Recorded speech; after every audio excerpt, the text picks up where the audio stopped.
الحمد لله نحمده ونستعينه ونستغفره ونعوذ بالله من شرور أنفسنا ومن سيئات أعمالنا من يهده الله فلا مضل له ومن يضلل فلا هادي له وأشهد أن لا إله إلا الله وحده لا شريك له وأشهد أن نبينا محمدا عبده ورسوله صلى الله عليه وعلى آله وصحبه أجمعين أما بعد السلام عليكم ورحمة الله وبركاته. We have about one more halaqah to finish off the seerah, the story of the Khulafa al-Rashidun. However, we will postpone the last class until next week, inshallah. And tonight we will cover a different topic. The topic that we will cover is revisiting the khutbah that was given earlier today. And in the khutbah, we spoke about what it takes to be a leader. And because the importance of this one topic, I feel that a khutbah of 15-20 minutes does not do it justice. We need to revisit it time and time again. Leaders in the community, in the Islamic sense, we are taught that there's two ways that a leader comes about. One is qualities that Allah subhanahu wa ta'ala gives someone. They're just born eloquent in speech. They have it very easy to attract. They have this charisma about them. They attract people's attention. And it's something that Allah subhanahu wa ta'ala blesses certain individuals. But for the rest of us, it is something that is learned. That you study it like any other science. In order to be a leader in one field, you need to understand the science behind it. You cannot be a leader in medicine, as an example, without being a doctor or at least having an understanding of that topic. Similarly, leadership in Islam, the ultimate leadership of leading a nation, not only do you have to have knowledge about the Sharia as a Muslim, but you also have to have knowledge of the waqi', the reality, the politics that are taking place. Not every alim is suited to be a leader of a country. And not every politician is suited to be a leader of the country. The best and ultimate combination is to have both of them. That you have someone who knows the politics and knows the religious matter as well. Because first and foremost, we are Muslims. Some people, they put Islam in the back. And they forget and they get caught up in politics. Only for them to meet Allah subhanahu wa ta'ala with regrets. But as Muslims, we remember that today we are here and tomorrow we meet Allah subhanahu wa ta'ala. One thing that I mentioned at the beginning of the khutbah, for those of you that were present, was that if you imagine for a moment a person like myself, if I walk down to any organization, the example that I gave in the khutbah was the hospital.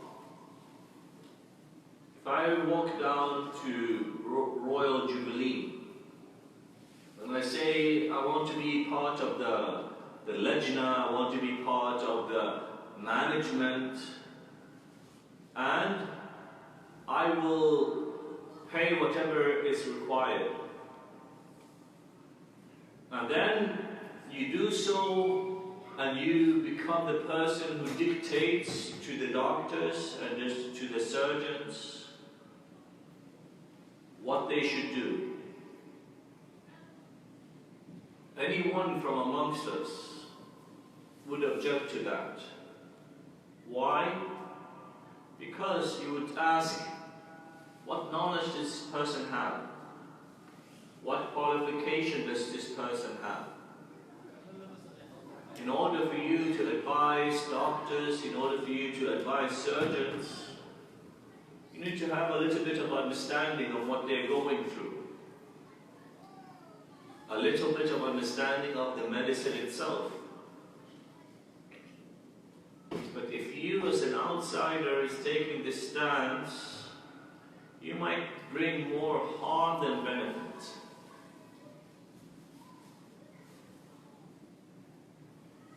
Now, this is true in all fields. We have, alhamdulillah, doctors in our community. We have taxi drivers. We have pharmacists.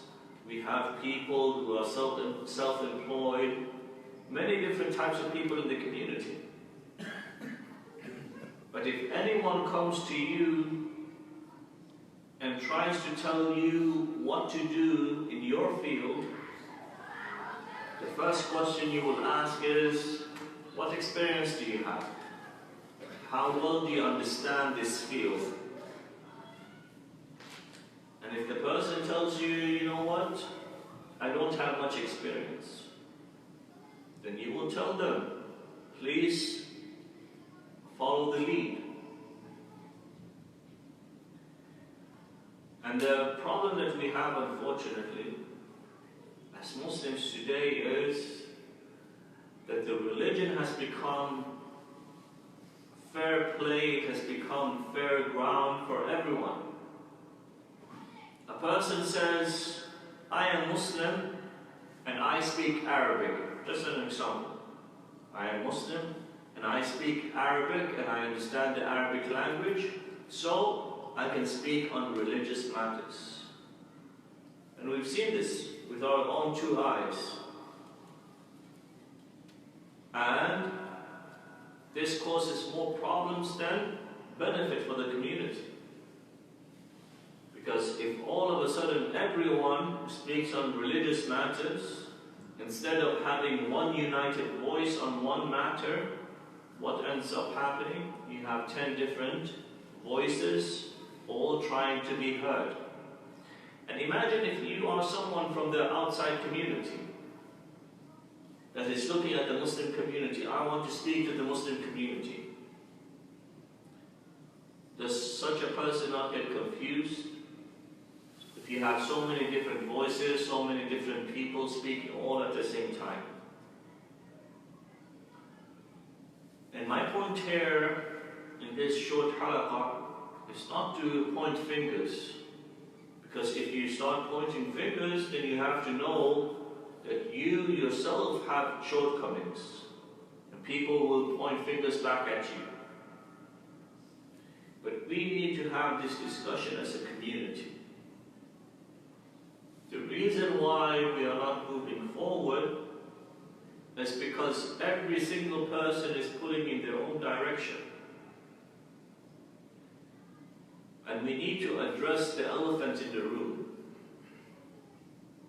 And that issue is that this responsibility, it is a collective responsibility.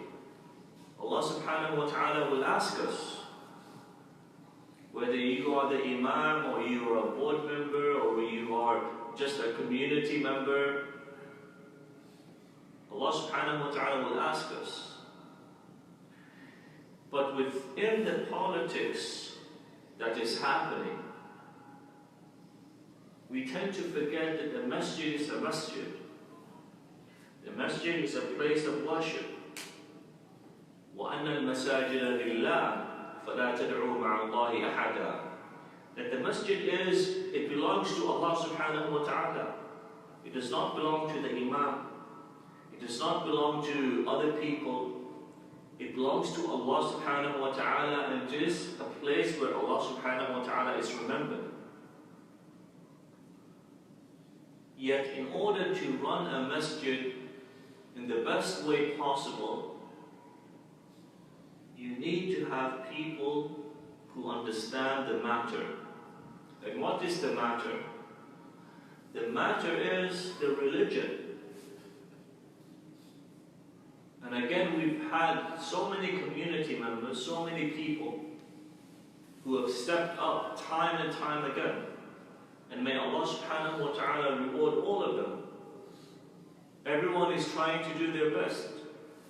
Like I mentioned in the khutbah, people come to me in the office and they shout at me, to my face, shouting and saying you're doing the wrong thing and you are responsible for this, and so on and so forth.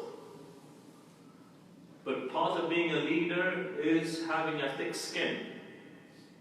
And also part of being a leader is listening to people when they come with constructive criticism.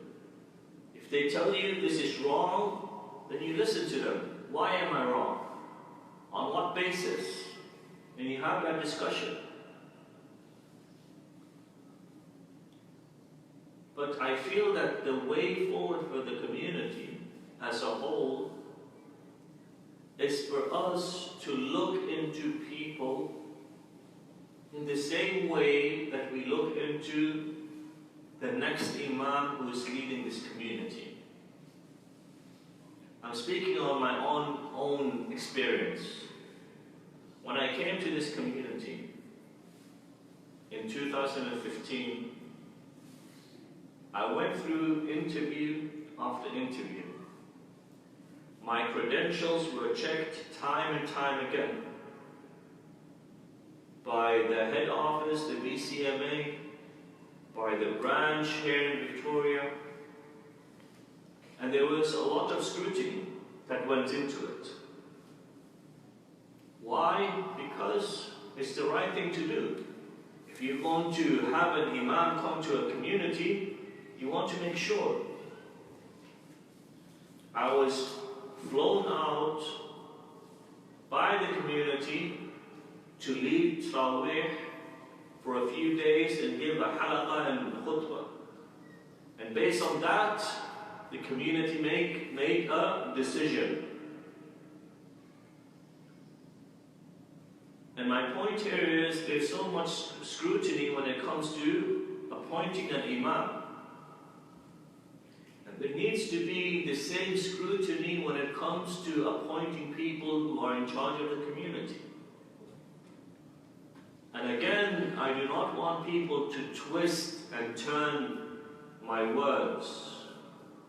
People who are in charge of the community, alhamdulillah, may Allah bless them and increase them in khayr. But for too long, we've had this approach that the imam is the one that is scrutinized, but the people who are in charge do not have the same scrutiny. And we need to look into this. Even if a person was part of the board, the community needs to be there, present, to say, what have you brought to the community? And this is a discussion that many people shy away from. And it does not mean that the person has ill feelings against someone. When someone comes to me and they say to me, Imam, you're doing a bad job. You are the first person that is not fulfilling your obligations. I don't hate that person. I say, okay, come, let's sit down. Do you realize what I do on a daily basis? This is my schedule. This is what I do. This is my capacity. But if we continue with this mujamala, this speech that just serves to feed into people's egos, then there will be no progress. This is why communities remain stagnant. And when you give criticism, you should be willing to be part of the solution. Too many people I've noticed, what they do is they just want to get things off their chest. They say, you are bad, you are bad, you are bad, and then they walk away. Okay, if I'm bad, then step forward. You take on the responsibility. But no one is willing to take on the responsibility. Everyone wants to stand on the lines, and they want to blame, and they want to say this imam is bad. Okay, let's change the imam. A new imam comes. What happens? The same cycle, the same story. No, actually this imam is worse. Another imam comes. This imam is even worse than the two ones before him. So what is going to happen? Is the community always going to be right and the imam is going to be wrong? Or is the community always going to be wrong and the imam is going to be right? There needs to be a middle ground. There needs to be an understanding that the people who are taking on the responsibility, they're doing so as volunteers. They have their own lives, they have their families, they have their responsibilities. Yet they are volunteering for the sake of the community. They work 9 to 5, and then after they finish their work, they come. And they say, okay, what can I do for the Muslim community? But because the atmosphere is an atmosphere of religion, and the masjid is not a commercial building.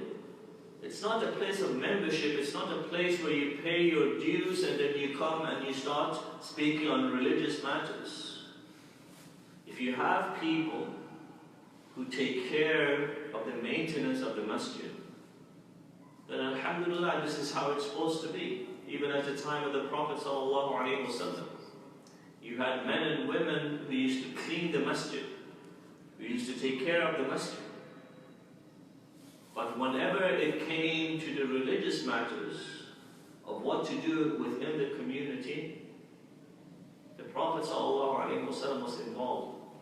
The Prophet ﷺ was the one who spoke about these issues. And again, people might disagree. And alhamdulillah, it's one of the beautiful things about our religion. Our religion is not in the same way that other religions are, where you have a pope, where you have to listen and obey. You can have difference of opinion in Islam. You might study the matter and you might say, actually, I don't agree with the Imam completely. But the only thing that I am presenting is that we need a solution to the problem that we face. And we also need to understand the capacity of people. Some people come up to me and they say, Shaykh, you're doing a wonderful job when it comes to the relations with other communities, that you speak on these matters and you connect with people, but you're neglecting the youth of the community. My response is, Jazakallahu khairan for pointing this out. Support me, help me. I need the help, I'm only one person. Just yesterday, a sister, she sent an email, very upset. She said, Imam, I've tried to get in touch with you for 2-3 weeks, and you did not respond to me. And my response is, sister, I'm only one person. I am responsible for thousands of people. People trying to connect with me, not just within the Muslim community, but outside the Muslim community. Every single person who wants information about Islam, they contact the Imam. And again, this is not to complain, because everyone has complaints. But it's for us to understand that this will not function without the support of everyone. Once we stop and we say, you are doing something wrong, you are doing something wrong, we will only end up in pointing the fingers. You remember the class that we took about Uthman bin Affan radiallahu anhu in the Khotbah? Why did the expansion of the Muslims come to a halt? Why did that time of Umar bin Khattab radiallahu anhu cease? Because of the internal conflict amongst Muslims. Instead, on focusing on what was important, what did the Muslims start doing? They started pointing their fingers at Uthman. And they said, Uthman is not doing a good job. He's appointing these people who are part of his family. So let us go against Uthman. So they went against Uthman and they murdered, they martyred Uthman bin Affan radiallahu anhu. And then everything came to a halt. And this is a topic that everyone realizes, everyone knows it, but we are too shy to address the issue, the problem. And in order for us, just as a last point, to move forward, we need to have this discussion, and this discussion needs to be a healthy one. It's not good enough to say the Imam is the problem, the board is the problem. No. It is the whole situation that we're in. And for us to move forward as a community, we have to have constructive criticism. You say the Imam is the problem, what is the solution? Is it to get another Imam so people can be upset with the next Imam? Is the solution to get another board to be upset with another board? No. We have to fix the foundation completely. And again, as a final note, I wish to make my speech very clear, because people often misunderstand. I have no problem with anyone in the community. Whether it is a community member, whether it is a board member, whether it is anyone else. But being in the community for 5 years, I feel that the community is stagnant. I feel that we have reached a point where we are not moving forward. Perhaps a year or two ago, we were moving forward, and things were happening rapidly. But now it feels like we have come to a point where this progress is no longer happening. And the only thing that I'm suggesting as an Imam is for us to have this conversation. What went wrong and how do we go about fixing it? And I have one request, is that whoever comes with a suggestion or an idea or even a point, that whoever makes a point, make sure that they are part of the solution. If you make a point, if you say this is the problem, you've already signed up as being part of the solution. If tomorrow you are called on and told, please come and help with this and fix this, then you do not run away. Because we've dealt with this in the past. People, they like to just complain and complain and complain, and they don't want to be part of the solution. They'll raise their hand and they will say, Imam, you're the problem. Or someone else will raise their hand and they will say, the board is the problem. Okay, do you want to be part of the board? Do you want to be the next Imam? This is what it takes. This is the reality. And we drag this on for too long, and it needs to be addressed. I would have mentioned this in the khutbah. But understanding that the khutbah is a place for people who don't really engage in masjid politics, and you do not want to draw these kind of things out to people who might only come to the masjid once a week. I felt this is a better audience for people to try to think about these kind of things. So inshallah, today's class was a little bit different, but inshallah this is an ongoing topic, and perhaps we can have this discussion as adults, as mature Muslims, and to all try to work towards what benefits the community. It's not about benefiting the individual. Like I said in the beginning, today you are here, tomorrow you might be elsewhere, you might move from Victoria, you might pass away, Allahu A'lam. But whilst you're here, you try your best to benefit the community. And if we all have that same intention, then inshallah we'll move forward as a community.